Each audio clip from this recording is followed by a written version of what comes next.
Bon, pour effectivement, comment vous présentez l'astrologie à vos élèves, justement vous avez essayé tout à l'heure, mais on vous a un petit peu interrompu, de nous dire bon, d'où elle vient. Bon, alors c'est un sujet qui passionne notre ami Laurent Dallès, c'est-à-dire qu'est-ce qui permet de comprendre qu'il y a un rapport entre l'homme et les astres, par exemple, qu'est-ce qui permet de comprendre alors pour vous, c'est quoi? Nous sommes dans l'univers ou ce sont les hommes qui se sont branchés sur le cosmos? Enfin, quelle est l'hypothèse de travail que vous développez? Être branché sur le cosmos, j'irai pas jusque-là. Tout ce que je sais, c'est que je fais partie de l'univers. Ça, c'est clair. Je leur montre d'abord chaque planète, mais réellement, au niveau astronomique, comme elle l'est. Je montre après chaque planète en profil, c'est-à-dire à l'échelle. La Terre par rapport à la Lune, et puis par rapport à Jupiter. Et on voit déjà qu'il y a une différence énorme entre la Terre et Jupiter. La taille de la planète Jupiter est considérable par rapport à la Terre. Et puis je montre Jupiter par rapport au Soleil. On dit, oulala, oui, c'est vrai que le Soleil est vraiment énorme, et l'équivalent de la Terre par rapport au Soleil, si on veut montrer sur un écran, c'est quasi 1 pixel par rapport à la taille du Soleil, qui représenterait, je veux dire, la taille d'un citron. Bon, ok. Et puis après, je leur montre les autres soleils, style Antares, et autres planètes, et autres soleils, qui sont des étoiles fixes, des centaines de fois plus gros que le Soleil lui-même. Et à ce moment-là, on se rend compte que le Soleil, comme la Terre par rapport au Soleil, ressemble à 1 pixel sur l'écran par rapport à d'autres giga-étoiles qui existent.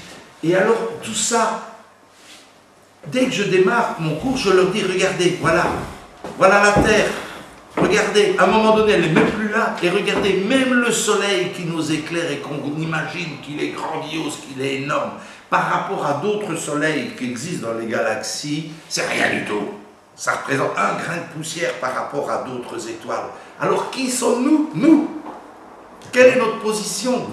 Et j'entame les cours d'astrologie comme ça, en remettant en perspective l'être humain par rapport à l'univers qui l'entoure. L'univers qui nous entoure nous influence considérablement. Est-ce que je suis en train de dire qu'il n'y a que l'univers, que notre environnement qui nous entoure, qui fait que l'on est ce que l'on est? Non. Il y a d'autres paramètres, bien sûr, qui doivent entrer en ligne de compte, des aspects d'éducation, notamment, pour donner un exemple, il y a un aspect aussi d'une génétique, il y a tout un ensemble qui font que l'être humain est unique, que vos empreintes digitales sont uniques, que le son de votre voix est unique. Donc c'est fantastique, c'est merveilleux. Comprendre ça, moi je suis enthousiaste de la vie, même qu'elle est très courte, je suis d'autant plus enthousiaste que j'essaie justement de bénéficier de cette chance que j'ai d'être encore vivant aujourd'hui. On n'est pas sûr que on le sera encore, mais aujourd'hui on est encore plus. Vous aussi, vous êtes content d'être encore vivant aujourd'hui, monsieur Dallès? Oui, après tout ce que j'ai vécu, bien sûr. Donc, c'est tout un ensemble. Et alors, tout compte fait, indépendamment le fait de parler vraiment de religion, dire je suis catholique ou je suis... Moi, je ne me sens pas ni catholique, ni bouddhiste, ni hindouiste, ni rien du tout, mais par contre, je me sens profondément religieux dans le sens religaré. Je me sens profondément relié à l'univers qui m'entoure. Voilà. Et je me rends compte, en effet, qu'il y a un ensemble d'influences importantes qui jouent sur nous. Comme par exemple, comment est-ce qu'on peut expliquer que le plancton, à travers le monde, ne se reproduit un jour par an à la pleine lune qui suit l'équinoxe de printemps? Oui, c'est ça que j'ai vu. Excusez-moi, j'ai dit le corail. Le corail, oui. Pas le plan. Le corail. Oui. Comment est-ce possible? Oui, j'ai dit plancton, le... bêtise, oui. Le corail. C'est étonnant. Mais pourquoi? Donc, cette reproduction du corail se fait exclusivement là, à ce moment-là. Pourquoi à la pleine lune?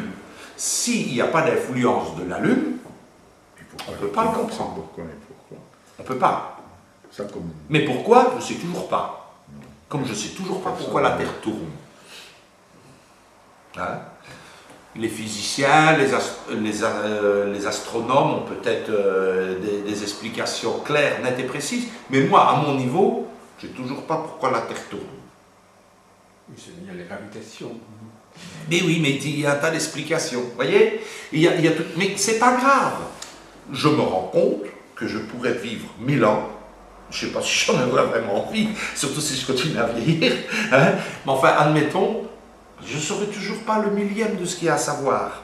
Par contre, en étudiant un peu les différentes religions, il y a l'Épître aux Corinthiens où à un moment donné il dit, mais, vous savez, vous sauriez même tout ce qu'il y a à savoir à travers le monde. Si vous n'avez pas l'amour, vous n'êtes qu'une cymbale qui fait du bruit. Et je pense que c'est ça. C'est un ensemble. Quelque chose qui est apporté avec amour, eh bien, peut apporter beaucoup plus de choses aux gens. Les gens qui viennent vous consulter, ils sentent hein, si vous les aimez ou si vous ne les aimez pas. C'est clair. Et vous pouvez leur apporter quelque chose. Moi, je vois des tas de gens qui sont venus me voir. Je ne suis peut-être pas le meilleur astrologue du monde, mais j'ai vu, je crois qu'un bon astrologue aussi, c'est quelqu'un qui aime les gens et quelqu'un qui essaie vraiment d'apporter quelque chose. Voilà. Et les techniques sont... C'est des outils. Alors comment forme-t-on, Alain Claes, comment forme-t-on les gens à l'astrologie? Comment prépare-t-on quelqu'un à être un bon astrologue? En commençant par le début, leur expliquer ce que c'est une planète, ce que c'est un signe astrologique, ce que c'est une maison astrologique, qu'est-ce que c'est un aspect. Et leur expliquer dès le départ, voilà, il y a ces différents éléments. On va essayer de mettre tout ça ensemble, et en fonction de tout ça, on va essayer de faire parler tout ça. Si je vous donne si on me donne une radiologie, moi, ou un scanner de mon corps, comme j'y connais rien en radiologie, et encore moins en scanner, ben, on me dira, voilà monsieur, voilà votre radio. Mais ça ne me dira toujours pas si je suis malade ou si je ne suis pas malade. Ce que je vais demander à mon médecin, dis donc, c'est bien la radio, elle est bien belle, mais j'aimerais bien savoir ce qu'elle veut dire. Hein? Et il va me dire, ben voilà, écoute, tu as une tache sur un poumon, par exemple. Ah ben, ça c'est peut-être pas un bon signe. Ah ben non, écoute, ce n'est qu'une cicatrice, en effet, j'avais fait une pleurésie, ah ben oui, ben voilà. Ou non, c'est une tache sur un poumon, c'est un cancer du poumon. C'est pas la même chose. Moi, je ne saurais pas, en regardant la radio, peut-être vous, mais moi pas, savoir ce que ça signifie. Et l'astrologie, c'est un peu la même chose. Au départ, je vous donne votre thème astrologique, je l'imprime, je le mets sur la table, et je dis, voilà votre thème. Vous avez rendu service? Ben non, parce que vous ne savez toujours pas vous en servir. Comme la radio de vos poumons, vous ne saurez pas si compte fait c'était une bonne radio ou une mauvaise radio.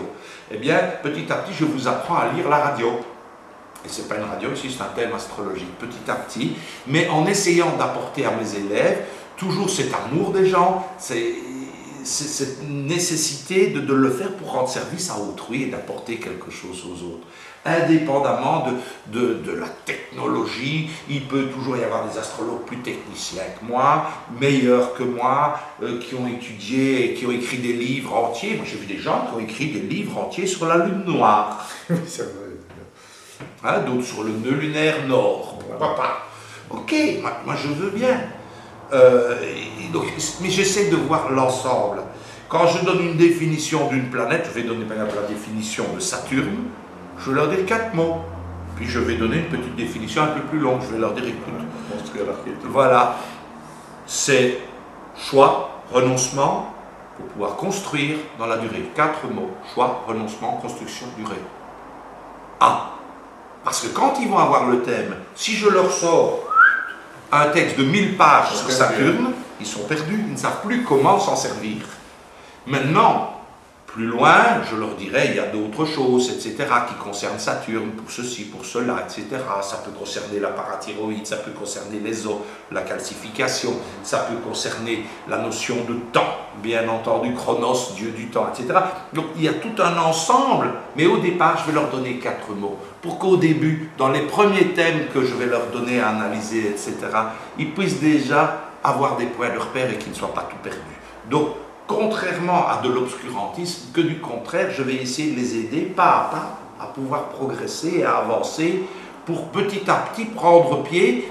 Et surtout, ce que j'essaie, c'est de leur donner le goût à l'étude. Parce que quand je leur ai donné cours pendant 2 heures, pendant un an, eh bien, je sais qu'ils pourront encore apprendre des tas de choses, etc. Mais si je leur ai donné cette passion d'apprendre toujours plus loin, cette passion des gens, l'amour des gens, même s'il n'y en a qu'un sur 10, hein, eh ben, je suis bien content. Hein. Mais la plupart, de toute manière, au moins, ils auront passé, ils auront appris des choses, ils auront passé parfois des soirées captivantes. Et puis je les vois parfois, ils partent de chez moi, et puis ils se rassemblent devant chez moi, et ils discutent ensemble, parfois pendant 3 quarts d'heure, 1 heure. Là, je les entends, ils discutent, et c'est passionné. Et je me dis, ça y est, le débat est relancé. Ils ont fait autre chose que regarder les Simpsons à la TV, et c'est très bien. Et ça a avancé. Je ne dis pas que les Simpsons ne peuvent pas être utiles à quelque chose, mais enfin voilà, c'est autre chose, c'est une autre manière de voir la vie. Mais alors, je vais aborder le débat, enfin bon, la question des hommes et des femmes, par exemple. Oui. Bon. Est-ce que pour vous, c'est important de... Avant, bon, le thème astral, c'est ce qui permet de connaître un petit peu, de façon plus spécifique, plus particulière, quelque chose. Oui. Et ce quelque chose, qu'est-ce que c'est? Ce quelque chose, avant de préciser une chose, il faut déjà que la chose existe. Oui. Donc, est-ce que par exemple, le thème astral permet de préciser comment on est un homme, comment on est une femme, par exemple? Comment ça? Quel homme, quel genre d'homme on est ou quel genre de femme on est, c'est ça que vous voulez dire? Oui, c'est ça. Est-ce qu'on peut, est-ce que, moi je ne sais pas, est-ce qu'il ne faut pas commencer par, on ne peut pas, l'astrologie c'est un peu comme un microscope si vous voulez de cette manière, c'est-à-dire que le microscope c'est bien mais il faut l'appliquer à quelque chose. Oui mais non. Alors quel est l'objet que l'astrologie va permettre d'étudier? Oui, en réalité, de toute manière, l'astrologie, c'est presque l'inverse du microscope. Je dirais, pour faire un néologisme, c'est un macroscope. En réalité, on essaie de voir l'être humain global. Léonard de Vinci aussi essayait de voir l'être humain dans sa globalité. Parenthèse, c'est un génie, moi, ne me demandez pas de faire des peintures qu'il faisait ou des choses comme ça, mais il avait cette manière de voir, justement, les grands génies ont cette espèce de vision globale des choses. Einstein aussi avait une vision globale des choses. Je crois que, je ne vais pas reprendre mot à mot ce qu'il avait dit, mais à un moment donné, il disait que, en parlant de son jardinier, il disait que son jardinier avait plus je vais dire, de connaissance de l'univers qui l'entourait, de sensation de l'univers qui l'entourait, que lui avec toutes ses formules mathématiques. Donc, c'est aussi une grande humilité de la part de cet homme, mais en même temps, il expliquait que quelque part, les différentes connaisses ont un point de convergence. Et je reviens à ce qu'on a dit tout au début, c'est-à-dire qu'à un moment donné, quel que soit les techniques que l'on veut utiliser, que l'on utilise, eh bien, tout a tendance à se rassembler en un seul point et à un moment donné de se rendre compte de ce qui est important, de ce qui ne l'est pas. Et là, ça revient à la planète Saturne, justement, dont je parlais. Je vais prendre un exemple complètement idiot. Ouais. Il n'y a pas d'exemple idiot, on ne peut pas dire autant des réponses. Hein. Voilà. Alors, par exemple, bon, imaginons par exemple que voilà, je suis quelqu'un qui est censé déterminer ce qui est spécifique à Alain Claes. Oui. Et je veux dire, ce qui est spécifique à Alain Claes, c'est qu'il parle français. Ouais. On dirait. Je parle aussi le néerlandais, l'anglais. D'accord. Mais je veux dire par là que si je n'ai pas d'abord défini que vous êtes quelqu'un qui appartient à un certain pays et que vous parlez dans une certaine langue, ça n'a pas d'intérêt de préciser que vous parlez français. Donc c'est-à-dire que les précisions que je dois apporter vous concernant sont des précisions qui doivent s'ajouter à quelque chose que vous avez, que vous partagez avec un grand nombre de personnes. Ça correspondra toujours, et là vous avez tout à fait raison, mais ça correspond aux besoins d'identité. Les gens ont, ça correspond à la pyramide des besoins, les gens ont le besoin d'appartenir à. Et ça, on ne sait pas enlever ça. Ah oui. Les gens ont besoin d'appartenir à un groupe francophone, on le voit en Belgique pour le moment, de race blanche, ils s'expriment comme ci, comme ça. Enfin, ça les aide un petit peu à vous étiqueter. Comme vous avez des gens qui diront « Oh ben lui, c'est celui-là ». Je donne un exemple, j'aime bien chanter. Je vais souvent chanter dans des pianos-bars, des karaokés, etc. Mais il y a des tas de gens qui ne connaissent pas mon nom de famille. Mais par contre, ils diront, mais tu sais bien, le grand Alain, celui qui chante. Ah oui, je vois qui tu veux dire. Vous voyez comment les gens sont. Ils mettent un système mémotechnique pour pouvoir dire de qui ils parlent. Voilà. Plus tard, j'aurais peut-être oublié votre nom de famille, mais je parlerai avec monsieur ici à côté, je dirais, vous vous rappelez le monsieur qui est venu nous interviewer? Ah ben, tout de suite. Vous voyez ce que je veux dire? Dans 10 ans, j'aurais peut-être oublié votre nom de famille. Ça m'étonnerait. Mais c'est une image. Comprenez? Mais par contre, je saurais dire, ah ben oui, c'est la personne qui est venue nous interviewer. Voilà, donc c'est tout un ensemble. Oui, vous vouliez dire? Je veux dire, ce qui fait la spécificité d'un individu, ce n'est pas une chose unique. Ce qui fait la spécificité d'un individu, c'est l'assemblage unique d'un tas de choses que beaucoup de gens possèdent eux-mêmes. Et c'est l'assemblage qui est spécifique. Il est unique. Sinon, nous avons tous des tas de molécules qui sont les mêmes, des tas de protéines. Mais l'assemblage est unique.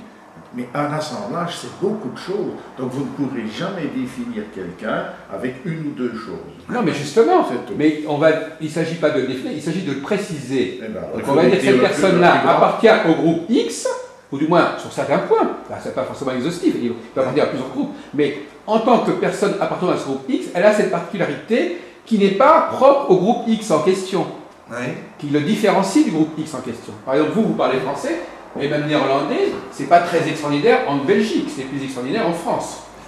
Donc, dire, Monsieur Claes, il a quelque chose d'extraordinaire, qu'il parle à la fois l'anglais, le français et le néerlandais, bon, c'est quelque chose qui est assez relativement classique en Belgique. Oui. Bon. Maintenant, si je disais d'un français ça le spécifierait davantage, parce qu'à ce moment-là, ça serait vraiment un apport qui lui est propre, qui n'est pas dans son bagage de départ.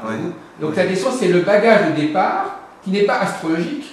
L'astrologie serait une façon de dire qu'est-ce qu'il a fait avec ce bagage de départ, en quoi il est différent de tous les gens qui ont le même bagage. Je dirais même bien mieux, pour revenir à l'astrologie, c'est que il faut savoir qu'un bon astrologue, c'est quelqu'un, plus l'astrologue a une culture importante, plus il aura étudié, plus il aura vu de gens, plus il sera bon astrologue, indépendamment du fait de la technique d'astrologie.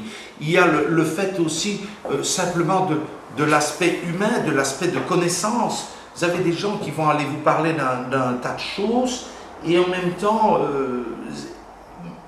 bien que l'obscurantisme n'a jamais été la signature de la compréhension, que je sache. C'est plutôt l'inverse. Donc plus vous savez de choses, plus vous avez des possibilités, pour autant que vous ne vous en serviez pas pour dominer votre prochain.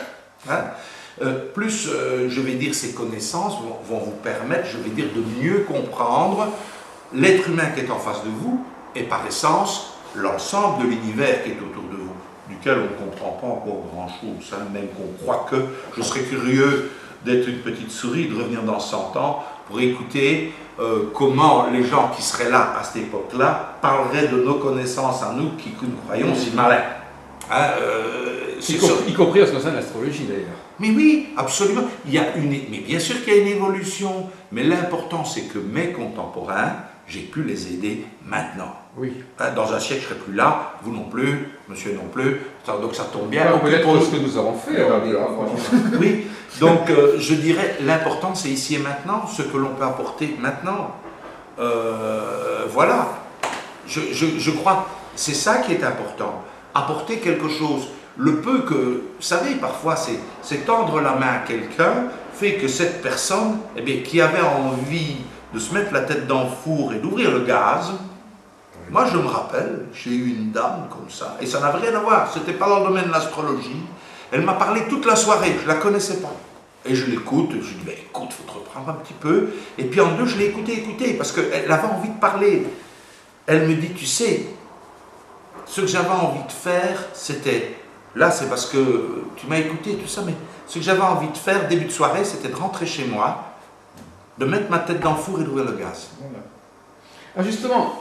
Voilà, et cette personne, je l'ai revue, elle vit toujours. Vous voyez ? Ce qui manque le plus maintenant, c'est la capacité d'écoute. Alors justement, vous êtes également dans les assurances. Oui. Alors, est-ce qu'il y a un pont, une passerelle entre ces deux plans? Parce que les assurances, ça peut servir. On en parlait, je ne sais pas avec qui. Moi, j'ai eu un ami, par exemple, qui récemment avait élaboré un modèle prévisionnel. Il a essayé de le vendre à des compagnies d'assurance pour, par exemple, la mort. Alors lui, il prétendait que par l'astrologie, on pouvait connaître la mort. Donc, c'est très intéressant pour les assurances de pouvoir l'avoir à disposition. Encore une fois, là, nous sommes dans un but commercial, qui n'est pas, qui n'entre absolument pas dans les critères. Donc là, en effet, je suis également assureur, parce que je vais vous dire une chose, si je m'étais mis voyant, astrologue, sait tout, voit tout, etc., je gagnerais probablement beaucoup plus d'argent que maintenant. J'ai mon portefeuille d'assurance, je suis un assureur, je vais dire, comment est-ce qu'on ne dit pas communal en France, mais vous voyez ce municipal, non? Municipal, voilà. Je suis bien connu dans ma commune et dans les environs, oui c'est ça, dans mon arrondissement, je suis bien connu, j'assure beaucoup de commerçants, beaucoup de particuliers, etc. Je ne cherche pas à assurer les grandes industries, je n'ai pas la capacité de le faire, il faut connaître ses limites, mais je sais aider les gens dans ce qu'il y a de petit, de familial, de petites entreprises, etc., des petites PME, etc. Oui, très très bien, et les gens me connaissent, je me balade dans la rue, tout le monde me connaît, je suis né dans la commune. Voilà, j'y suis resté, c'est très bien comme ça, je n'ai pas de grandes ambitions particulières. L'assurance, c'est quelque chose qui nécessite de la précision, qui nécessite aussi beaucoup de technique, où il faut beaucoup étudier et se remettre en question régulièrement. D'ailleurs, on est obligé en Belgique de suivre des cours pour se remettre à niveau. C'est obligatoire. C'est obligatoire, on doit suivre X heures de cours par an de mise à niveau. Malgré que au départ, vous aviez déjà les diplômes. Oui. C'est ce qu'on devrait faire en astrologie aussi, d'ailleurs. Mais écoutez, celui qui n'étudie pas régulièrement en astrologie, attendez, il n'a pas la passion. Non, mais pas qui étudie régulièrement, mais qui étudie dans des groupes. Parce que là, vous me parlez de mise à niveau, c'est pas individuel la mise à niveau. Non, non. C'est des séminaires qui sont proposés par... Mais je n'ai jamais dit que je n'allais pas voir des conférences de collègues à moi. Hein. Ben voilà. Et bien sûr que je vais les voir. Non, mais je veux dire que ça n'est pas une obligation professionnelle en astrologie. Non, ce n'est pas une obligation. Enfin, vous savez, il y a tellement d'obligations. Il faut rouler à droite, il faut faire autant de kilomètres/heure, pas plus, parce que si vous faites 3 de plus, vous avez déjà 2 trous dans votre permis de conduire en France. En tout cas, hein, c'est comme ça que ça se passe. Il y a tellement de choses. Ça fait... On revient à la question de l'astrologie. Alors, la prévision, est-ce qu'à votre avis, là, on pourrait... Est-ce que, idéalement, on a parlé tout à l'heure de tous les domaines où on pourrait mettre l'astrologie à la disposition des spécialistes. Oui. Alors, on a un bon exemple, là, effectivement. Est-ce que ça ferait sens de mettre l'astrologie à la disposition des assureurs? Non, je crois pas. Je crois pas. Et prévoir, même quand bien même, on pourrait prévoir la date exacte de la mort de quelqu'un. Hein? Mais il n'y a pas que ces assurances-là. On a pris cet exemple. Oui, mais je reprends votre exemple. Hein. Il y en a d'autres. Mais vous imaginez... Est-ce que vous imaginez les dégâts que l'on pourrait faire à quelqu'un psychologiquement? Est-ce que c'est ça, aimer quelqu'un? Est-ce que c'est ça, l'aider à s'épanouir? On est complètement à l'inverse de ce que je prône, c'est-à-dire essayer de recentrer la personne, de mettre l'église au milieu du village, de lui apporter un certain épanouissement, un certain éclairage dans sa vie. C'est complètement stressé. Imaginez qu'on vous dit, tu sais quoi? Dans 22 jours et 3 heures, t'as la mort. Mais même sans ça. Hein. Imaginez les nuits blanches que vous allez passer. Non, mais moi je repose ma question depuis tout à l'heure, parce qu'en fin de compte, c'est vrai que tout ça, ça s'enchaîne. Effectivement, vous connaissez une certaine profession, qui n'est pas celle de l'astrologie ici. Bon, et quelqu'un comme ça, même, a priori, comme ça, ingénument, il dirait, bah oui, pourquoi pas? Pourquoi l'astrologie, pourquoi une certaine forme d'astrologie ne serait-elle pas un outil pour un assureur? Alors, on a donné le cas de la mort, mais il peut y avoir toutes sortes d'autres cas. Mais les entreprises qui font tirer les thèmes astrologiques, c'est pas nouveau, hein? On se sert régulièrement dans de grandes entreprises de l'astrologie. Et ça, je parle d'un dévoiement de l'astrologie. Ah oui? Oui. Bon, alors expliquez-nous pourquoi c'est un dévoiement. Mais bien sûr, parce que de nouveau, on dit, t'as besoin d'une secrétaire pour un signe de la Vierge? c'est bien, ce sera un second couteau, c'est quelqu'un qui est précis. Il y a eu beaucoup d'attaques contre le recrutement astrologique. Oui. C'est aussi dangereux que le non-respect du secret médical. Oui, je dis Il faut que vous avez un secret professionnel. Bien sûr, je ne me verrai jamais à l'idée d'aller vous parler de la personne qui est venue me consulter hier. Vous imaginez, comme assureur, vous dites que vous avez des risques cardiaques, des risques hépatiques, etc. Mais il y a plein de maladies qui ne vont plus vous assurer. Ce serait une catastrophe. Mais bien entendu. Bon. Donc non, ça irait complètement à l'encontre de la discipline humaine. Pas déontologique, ça. Non, c'est absolument pas donc il y a des disciplines. Alors, donc finalement, si je comprends bien, il y a des disciplines où qui pourraient faire usage de l'astrologie et d'autres pour qui ça ne serait pas souhaitable en fait. Ce n'est pas souhaitable d'utiliser l'astrologie. Autrement, je vais dire que pour l'épanouissement humain et que pour aider autrui à s'épanouir et avoir clair dans sa propre vie. Si c'est de l'astrologie, alors on ramène tout à du fric, on ramène tout à du business. Excusez-moi, bon, des affaires, je suis assureur de métier également, j'en fais des affaires. Mais jamais, je ne me viendrai jamais à l'esprit, c'est une question d'état d'esprit, d'aller faire une assurance à quelqu'un que à sa place, je ne souscrirai pas. Ah oui. Comprenez? J'estime, je donne mon point de vue. Je dis, écoute, voilà, moi, à ta place, ouais, ça, je le ferai. Et ça, je dis, écoute, non, c'est pas réellement nécessaire parce que cela, et que tu as quand même autre chose, etc. Donc, c'est vendre pour vendre, mais c'est malsain. Vous voyez, il peut y avoir des dérives dans n'importe quelle discipline. Alors, se servir de l'astrologie, en effet, pour faire du recrutement, mais ça existe. C'est pas moi qui l'ai inventé, ça existe depuis des décennies. Depuis des décennies. Et probablement, déjà, à l'époque des pharaons, on utilisait l'astrologie pour différentes choses qui n'étaient pas, qui ont été transformées, qui ont été, je vais dire, on a utilisé une technique pour s'en servir parfois à l'encontre des gens. Et là, je dis non. Non. Il s'appelle qu'en politique, on pourrait effectivement utiliser l'astrologie pour... Bien sûr. Pour faire des... Mais c'est un peu compliqué parce que, vous comprenez, c'est un peu compliqué ce que vous dites parce que, imaginez par exemple qu'en effet on utilise l'astrologie pour gagner une bataille. Ouais.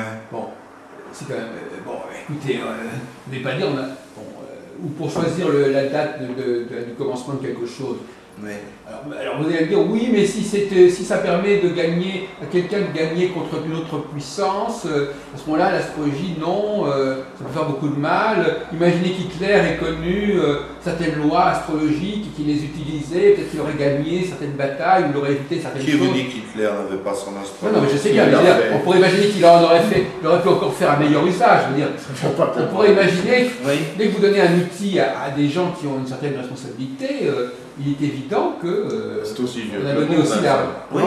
C'est aussi vieux. On ne peut pas non plus... là, si vous voulez, c'est que... À Jules César, on avait parlé des Ides de Mars, si vous vous rappelez. Oui. Mais on a mis des lois qui font que l'usage des outils est réglementé dans des créneaux bien spécifiques, ou alors on est hors la loi et c'est punissable. Voilà. Utilisez votre couteau pour beurrer votre tartine, c'est légal. Pour tuer votre femme, c'est pas légal. Oui, mais utiliser l'astrologie pour gagner une guerre, est-ce que c'est légal? Mais je ne vais même pas rentrer là-dedans. Hein? Moi, je vais dire, d'abord, ça dépasse complètement, ça dépasse complètement, je suis hors de mes limites là. Ça n'a plus rien à voir avec mes compétences. Tout ce que je peux dire, je reste, et je n'ai pas de grandes ambitions. Je connais des astrologues qui ont écrit des livres et qui sont proches, en France notamment, des astrologues aussi d'ailleurs, qui ont été très proches du pouvoir. Je pense notamment à Elisabeth Tessier. Hein? Ce n'est un secret pour personne, elle l'a écrit, elle s'est fait photographier avec des tas de grandes célébrités politiques ou du monde artistique, etc. etc.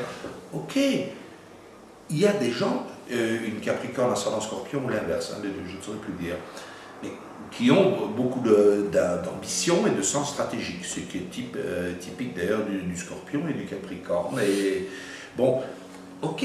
Ça fait de redoutables personnages quand ils sont dans certains environnements. Bon, mais on pourrait imaginer aussi que dans les relations humaines, la connaissance de l'astrologie permet d'avoir des résultats de gagner, de marquer des points contre quelqu'un d'autre. Hein. On peut pas imaginer mais ça. encore une Donc, fois, si voilà. vous commencez à avoir des scrupules, alors on peut se dire, bon, mais alors une personne va apprendre que c'est tel moment pour faire telle chose, et alors ça va lui faciliter. Pour assassiner quelqu'un, c'est un bon moment pour assassiner quelqu'un, ou c'est un bon moment pour faire la conquête d'une fille, ou je sais pas quoi. Vous ne pouvez pas empêcher que votre outil soit utilisé à différents usages. Hein. C'est pas le problème, mais c'est pas le problème de l'astrologie. Non. J'ai une voiture. Ah oui. Je peux m'en servir pour vous rouler dessus. Oui. Je serais donc un criminel. Donc vous êtes bien d'accord qu'on ne peut pas avoir trop de scrupules concernant les outils. Mais non, c'est la manière dont on s'en sert. Et on ne pourra jamais empêcher l'être humain de pervertir l'usage de quelque chose. Bon. Maintenant, qu'on ne demande pas pour ne pas écrire une déontologie de son usage. Voilà, absolument. Donc notre ASBL, pour revenir à ça, on dit voilà, on a une déontologie, on a une éthique, et on la respecte, c'est tout. J'ai eu, je me rappelle, il y a quelques années, un monsieur qui était un grand voyant, tout du moins sur la place de Liège, et puis à un moment donné, il dit, mais, vous savez, moi, même le cancer, je sais guérir, hein, la position des mains, et je lui ai dit, monsieur, écoutez, on va pas tourner par quatre chemins, on ne travaillera jamais ensemble. Comment ça, je suis le meilleur voyant de la région, etc., je suis célèbre, etc., etc., je ferai votre peuple. Mais je ne demande pas à avoir de la peuple, je ne demande même pas à devenir riche, ni rien du tout. Je dis simplement, vous n'entrez pas dans les critères, ni de ma déontologie, ni de l'éthique que j'ai. C'est tout, monsieur. Voilà. Donc on ne fera pas affaire ensemble, je vous souhaite longue vie. Ouais. C'est tout. Chacun fait ce qu'il a envie, mais moi, ça ne rentre pas dans mes critères, c'est tout. Il y a un moment donné, si vous n'avez pas vos propres garde-fous, c'est grave. Hein. Donc finalement, si vous voulez, le problème, comme on disait d'ailleurs, il y a ceux qui fabriquent les outils, ceux qui les utilisent. Bon. Alors, celui qui fabrique les outils, il ne peut pas se poser ce genre de questions, on est bien d'accord. Par contre, effectivement, celui qui les utilise, lui, il a une responsabilité. Oui, et l'outil lui-même, bon, l'astrologie, elle est un outil, admettons. Un peu plus délicat. Un peu plus délicat. Celui qui fabrique des bombes à fragmentation. Ou des bombes nucléaires. Il est en fait certain qu'il n'est pas en train de se dire je suis en train de fabriquer quelque chose qui va épanouir l'être humain et qui va lui faire du bien. Il sait très bien que ça va être pour détruire d'autres êtres humains. Et dans bien des cas, ce n'est pas aussi simple que ça, on est bien d'accord. Oui, mais voilà, je citais un exemple. Par contre, celui qui a développé l'énergie nucléaire, il y a des applications qui ne sont pas des applications meurtrières. Hein. Mais oui, bien entendu. Écoutez, si on a du courant pour le moment, en Belgique et en France aussi d'ailleurs, c'est grâce aux centrales nucléaires. Donc la maîtrise de l'atome. Et voilà. C'est pas parce que ça a eu des déviances. Voilà, mais ne me demandez pas de parler réellement de l'énergie atomique. Je ne connais rien, moi, comme la plupart des gens. L'énergie atomique est un domaine bien précis auquel je ne connais rien.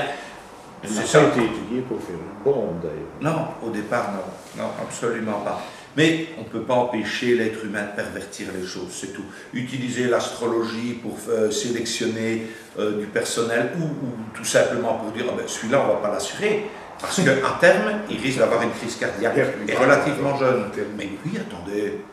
Vous vous rendez compte, le gars il est en bonne santé, il a 25 ans, et on est en train de dire celui-là, on ne va pas l'engager. Parce qu'il aura tel problème de santé très probablement. Oui, sauf que si votre outil ne marche pas, on ne va pas continuer à l'utiliser, on est d'accord. Donc je veux dire qu'imaginons qu'effectivement quelqu'un arrive à convaincre une compagnie d'assurance que son outil astrologique peut les aider, la compagnie d'assurance elle va vérifier si ça marche ou ça ne marche pas. Donc au bout du compte, quand même, pour la personne qui élabore cet outil, ce qui lui importe quand même, c'est de savoir que cet outil fonctionne ou pas, avant toute autre considération. Qu'il soit utilisé en bien ou mal, il faut déjà qu'il fonctionne. On me le demanderait, une compagnie d'assurance me demanderait, et pourtant je suis bien mis là, dans ce métier, ça fait 33 ans que je fais de l'assurance, alors franchement, j'ai une porte ouverte là-dedans. Si je voulais, non, ça ne m'intéresse absolument pas. Mais ça ne marcherait peut-être pas non plus. Non, j'espère que ça ne marchera pas. Donc, non, mais je veux dire, c'est aussi la question. La question, c'est que quand quelqu'un propose un outil à un utilisateur, il a le risque qu'on lui dise que l'outil ne marche pas. Hein? Ce n'est pas uniquement le risque que l'outil soit mal utilisé. Donc là, vous avez un dilemme. Parce que, en effet, il y a le risque qu'il soit mal utilisé, mais deux, il y a le risque qu'il ne marche pas. Et parfois, la personne va, au lieu d'expliquer qu'elle a le risque, qu'elle craint qui ne marche pas, elle va dire que c'est pour qu'il ne soit pas mal utilisé. Heureusement, c'est un peu une excuse. Heureusement, on a fait des lois en Belgique, dans le domaine de l'assurance, notamment sur la non-discrimination. Par exemple, à un moment donné, il y avait un tarif homme et un tarif femme. Ah oui, oui. Grosse bagarre. Notamment en assurance vie, le programme et la tarification est encore utilisable, mais plus par exemple dans le domaine du soin de santé. Donc les assurances comme par exemple la compagnie DKV qui existe aussi en France, eh bien que vous soyez un homme ou une femme, vous souscrivez une assurance hospitalisation. Ça peut être en fonction bien sûr de votre âge. Vous avez 47 ans, vous paierez plus cher que si vous avez 27 ans, vous souscrivez une assurance soin de santé. C'est normal, mais pas parce que vous êtes un homme ou vous êtes une femme. Pourquoi pas alors dire, il y a un tarif pour les homosexuels et il y a un tarif pour les hétérosexuels. Ah oui, attendez, parce que les homosexuels ont plus de chances d'avoir le sida. Normalement, de par leur comportement sexuel qui a été étudié, vous vous rendez compte jusqu'où ça peut aller? Donc je dis, non, soyons sérieux. Je crois avoir parlé suffisamment de comment je vois l'astrologie, à quoi elle doit servir, pour dire, bon, les dérives existent, oui, je suis d'accord avec vous, je le déplore, c'est tout. Moi, je n'ai pas parlé, enfin, je sais pas. Il y a des dérives. Quand on parle de programmes qui permettraient de savoir si on va mourir ou si on va être malade, ou si on peut sélectionner telle personne plutôt que telle autre pour un travail bien particulier, il est à fait certain que ce sont des dérives. Moi, enfin, si vous voulez, ce qui m'amuse dans la discussion, si vous voulez, c'est comme je viens de dire à l'instant, c'est qu'il y a quand même il y a quand même des enjeux. Alors, il y a l'enjeu de celui qui fabrique les outils, qui est, lui, il veut savoir si l'outil marche ou pas. Et puis, il y a l'enjeu de celui qui va se servir de l'outil et qui se demande comment il faut bien s'en servir. C'est pas le même enjeu. C'est pas la même démarche, c'est pas la même mentalité. Là, par exemple, vous êtes en train de me dire, moi, l'outil, de toute façon, c'est pas moi qui l'ai fabriqué, donc je ne suis pas fabricant de l'outil, mais par contre, je me demande comment l'utiliser au mieux. Mais le problème, c'est que celui qui, lui, a élaboré l'outil, lui, ce qui l'intéresse, c'est de savoir s'il marche ou pas. C'est pas de savoir s'il est utilisé au mieux, c'est déjà la première condition. Qui a inventé l'astrologie? Qui est d'abord? Vous savez, c'est pas les astrologues. Alors justement, qui a inventé l'astrologie? En tout cas, c'est pas forcément le premier astrologue venu. Non, de toute manière. Oui, là, le débat pourrait venir assez loin et malheureusement... Les astrologues, ce sont des gens qui utilisent un outil qu'ils ont reçu, c'est pas eux qui l'ont élaboré. Oui, et je vois l'heure qui passe, je vois qu'on arrive déjà presque à 6h30 du soir et que j'ai des rendez-vous, donc je ne pourrais pas dire de pouvoir rester encore beaucoup plus longtemps. Non, mais c'est nous qui n'allons pas rester, puisqu'on est chez vous quand même. Oui, c'est-à-dire que je dois partir après, mais je pense d'abord que, j'ai expliqué un petit peu dans les grandes lignes ce qu'était ma vision de l'astrologie, de l'usage que je voulais en faire. Je pense que, comme pour tout, il y a un usage de tout. Plus on l'utilisera de manière humaine, mieux on se portera. J'ai expliqué également notre ASBL, Delta Blanc, comment elle fonctionnait. Je ne peux jamais dire qu'une chose... que les gens aillent voir sur le site, il suffit d'aller via Google, on pose delta-blanc, c'est suffisant. Google les ramènera tout de suite sur le site. Parce qu'au départ, Maud Christine avait créé Delta Blanc, tout court, parce que c'est Delta Blanc Belgique. Mais pourquoi ça s'appelle Delta Blanc Delta, le triangle. Oui, le triangle. La symbolique, c'est le triangle. Oui, c'est ça. C'est tout. Et ce n'est pas nous, petits Belges, qui avons inventé Delta Blanc. L'adresse Delta Blanc. Actuellement, c'est quand même surtout là que ça existe. Mais au niveau vraiment des normes qui ont été édictées dans Delta Blanc, que ce soit la déontologie ou l'éthique, ça vient de Maud Christine au départ. Absolument. Et à un moment donné, on s'est rendu compte que Maud avait quand même énormément d'activités parallèles pour un tas de choses, etc. Écrire des bouquins, faire des conférences, faire un tas de choses. Elle n'avait pas réellement le temps et l'énergie de faire tourner différents praticiens autour d'elle, etc. Donc, ce qui s'est passé, c'est que Delta Blanc France, qui s'appelait Delta Blanc tout court, était un peu en sommeil. Et un jour, Esmeralda, qui est présidente de Delta Blanc, a contacté Maud. Elles se voyant toutes les deux. Elle a dit, écoute, voilà, j'aimerais bien faire le parallèle Delta Blanc, mais je vais l'appeler Delta Blanc Belgique alors. Est-ce que ça te pose un problème? Elle dit absolument pas, il n'y a aucun problème. Et vous allez respecter la même éthique et la même déontologie? Ben, oui, sinon on l'appellerait pas delta blanc, on l'appellerait autrement.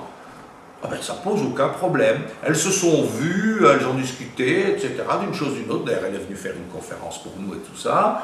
Et puis voilà, elle continue son bonhomme de chemin, mais elle n'a plus le temps nécessaire à consacrer en France. Voilà. Et s'il y a aussi peu de praticiens, tout compte fait, qui font partie de Delta Blanc, ce n'est pas, je vais dire, qu'il manque de praticiens en Belgique, c'est qu'il manque de gens qui veulent travailler, je vais dire, suivant un petit peu la manière dont on voit les choses. Je voudrais vous poser une question à ce sujet quand même, excusez-moi.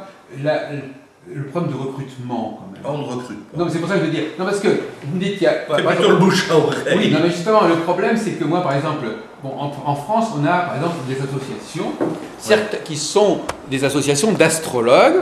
Alors, il y a certaines associations qui attendent qu'on vienne les voir, que les professionnels viennent les voir pour s'intéresser à eux. Et des associations qui ont une approche de prospection.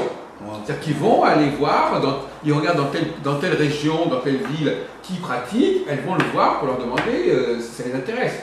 On peut pas, en l'occurrence, nous par exemple, à la télévision astrologique francophone, c'est ce que nous faisons. J'imagine bien qu'on n'a pas attendu que vous nous appeliez pour qu'on contacte. Bien Mais sûr, il y a une autre association que je ne nommerai pas, qui elle va jamais faire ce travail-là. Elle attend qu'il y ait quelqu'un qui a envie de les contacter. Bon, il faut savoir. Alors moi je pense que si on avait une autre, je ne veux pas donner de conseil à Delta Blanc en Belgique, mais je pense qu'il pourrait y avoir une autre politique qui donnerait d'autres résultats, qui serait d'aller contacter les gens systématiquement en leur disant voilà, est-ce que ça vous intéresse de faire partie de cette structure? Alors d'abord, ça ne nous intéresse pas d'avoir 1000 personnes qui feraient partie de ces structures. S'il y en a 990 qui ne respectent pas la déontologie et l'éthique.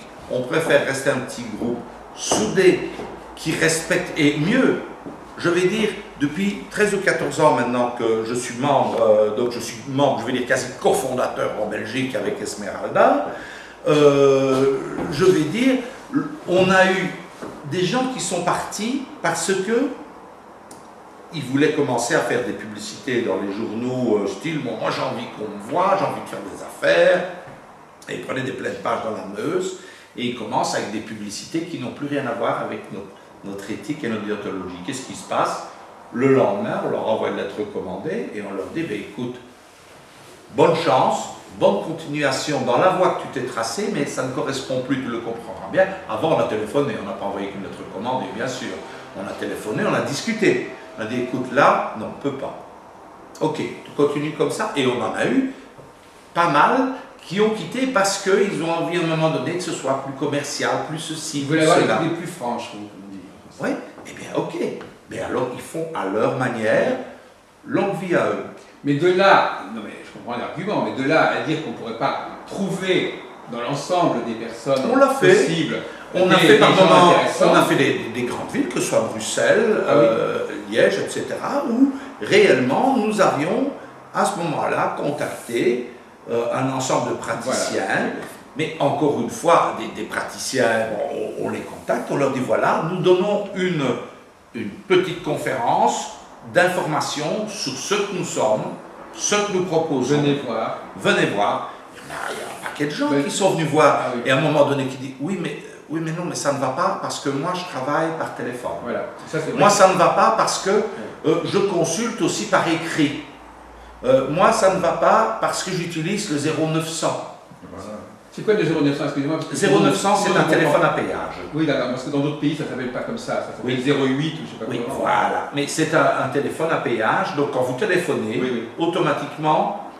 Vous êtes surtaxé. Il y a une question que je voudrais vous poser, parce que moi je connais assez bien certaines structures en France comme l'INAD ou comme la Fédération des astrologues francophones. Alors, l'INAD par exemple, est-ce que par exemple s'il y a un litige entre un client et un membre de Delta Blanc, est-ce qu'il peut y avoir une médiation, quelque chose comme ça Parce que ça, c'est un des grands chevaux de bataille en France. Alors, je vais vous dire, le rôle de ces structures, à partir du moment où les gens... Nous ne sommes pas des policiers, hein. Nous ne sommes pas des policiers. À partir du moment où j'ai eu affaire à des gens, par exemple, que visiblement avaient été, je vais dire, escroqués, il n'y a pas d'autre mot, je ne pouvais faire qu'une chose, c'est les encourager à déposer plainte, tout simplement.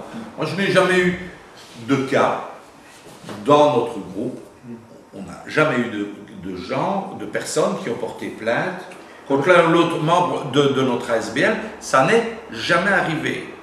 Maintenant, je ne dis pas que ça ne pourrait pas arriver. Vous savez, tout est possible. Non, parce que c'est un problème d'assurance quelque part. Non, c'est même pas une question d'assurance. Je ne vois pas.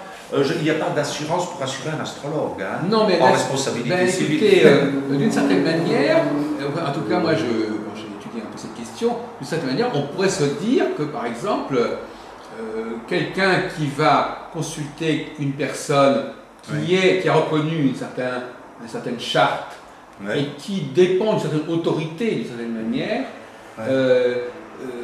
cette personne, on a quand même, en allant la voir, on a quand même l'assurance qu'on est à peu près protégé, si vous voulez. En tout cas, vous avez... C'est un argument pour aller consulter ces gens-là. Vous avez l'assurance d'avoir, comme je dis, un tarif qui est déposé, d'être reçu, d'accord, de savoir qu'il y a, et là, toute personne, avant même de consulter, peut aller sur le site et voir comment nous travaillons, quels sont les points de déontologie et d'éthique que nous appliquons, mais moi je ne peux pas aller dire à une personne, voilà, on me téléphone parfois et on me dit, ben, monsieur, voilà, j'aimerais bien consulter un astrologue. Bah, je dis, ben, écoutez, voilà, moi je vais vous envoyer la liste de nos membres. Ah bon? Et vous n'en connaissez pas un? Ah oui. Bah, une petite ville dans la Meuse. Bah, je dis non, je n'en connais pas dans nos membres à nous. Oui, mais vous ne pouvez pas m'en conseiller un sur lui parce que j'habite oui. Je dis, madame, ça sort de mes critères. Moi, je peux vous envoyer la liste des gens qui sont membres Delta Blanc. Je vous donne la liste, vous choisissez dedans, et puis voilà.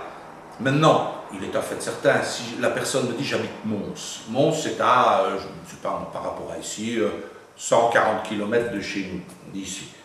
Pour la Belgique, qui est un petit pays, c'est déjà loin. Hein? Bon, il est en fait certain, je sais qu'on a un astrologue qui habite Mons. Je dis, si vous voulez, je vais vous donner les coordonnées d'un astrologue qui habite Mons. Bon, ça me paraît logique. Même